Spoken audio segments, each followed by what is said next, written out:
అనుకోని విజయం. కపిసా నగరంలో మాధవ శర్మ అనే మహాపండితుడు ఉండేవాడు. ఆయన ధనసంపన్నుడు కూడాను. ఆయనకు పరిమళ అనే అందమైన కుమార్తె ఉండేది.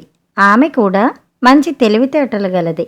పరిమళ తెలివిగలది కనుకనో, భాగ్యవంతుడి కూతురు గనుకనో ఎందరో యువకులు ఆమెను పెళ్లాడగోరి వచ్చేవారు.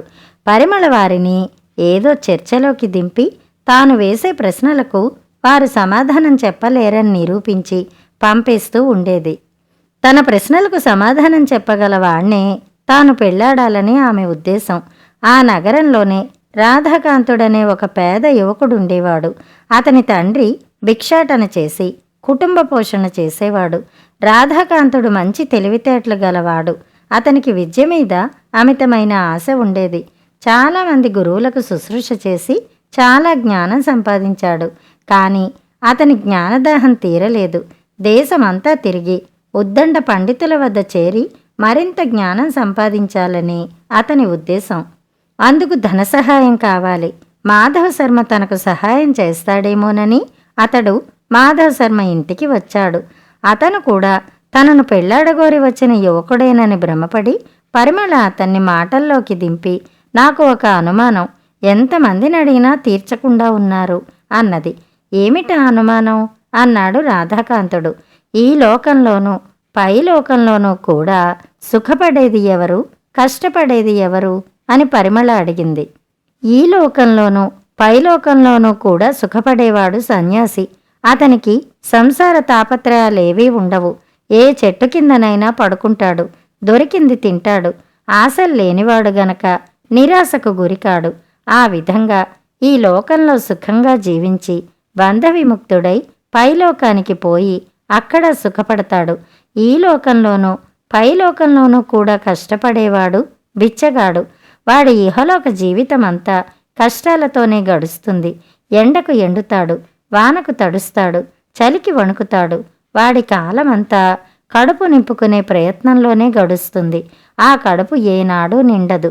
బతికి ఉన్నంతకాలము మరొకడికి చిన్నమెత్తు ఉపకారం చెయ్యలేనందున పైలోకంలో కూడా వాడికి ఏ విధమైన సుఖము ఉండదు అన్నాడు రాధాకాంతుడు. అతను చెప్పిన సమాధానంతో తృప్తిపడి పరిమళ అతన్ని పెళ్లాడదామని మనసులో తీర్మానించుకుంది. అయితే రాధాకాంతుడు మనసులో పెళ్లి ధ్యాస ఏమీ లేదు. అతను మాధవ శర్మను ధన సహాయం కోరదామని వచ్చాడు. ఇంతసేపు పరిమళతో మాట్లాడిన మీదట అతనికి పరిమళ సహాయంతో మాధవ శర్మ నుంచి ధన సహాయం పొందవచ్చునన్న ఆలోచన కలిగింది. అందుచేత అతను పరిమళతో, నేను నిన్ను మరొక ప్రశ్న వేస్తాను.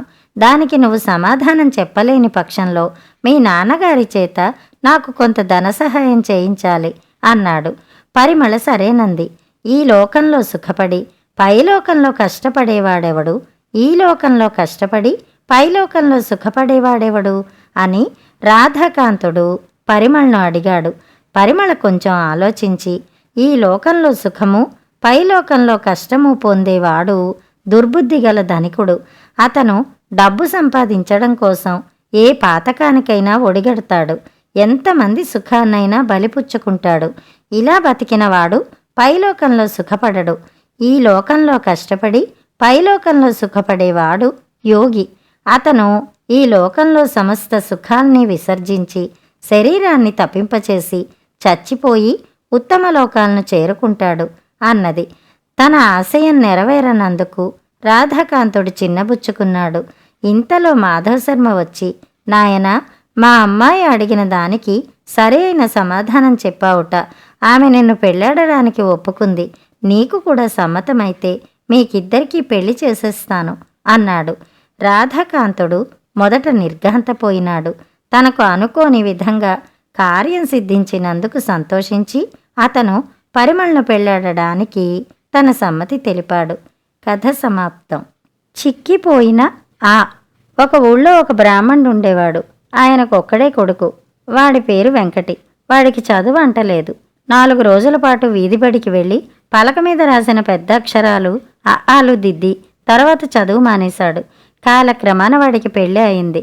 దసరా పండగ వస్తే వాడు అత్తవారింటికి వెళ్ళాడు.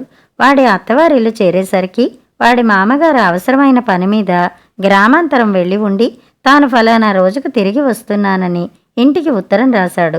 ఆ ఉత్తరం చదివి పెట్టమని అత్తగారు అల్లుడికిచ్చింది. వెంకటి ఆ ఉత్తరం తీసుకుని చదవడం చేతకాక ఏడవనారంభించాడు.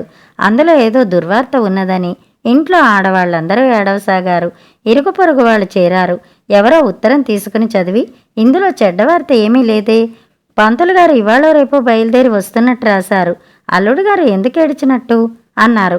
నేను చదువుకున్నప్పుడు ఇంత పెద్దదిగా ఉండేది. ఈ ఉత్తరంలో అది చిక్కిపోయింది, అందుకేడ్చాను అన్నాడు వెంకటి. తమ అల్లుడి చదువు గుంటబోనవాళ్ళ దగ్గర ఆగిపోయిందని అత్తవారికి తెలిసిపోయింది.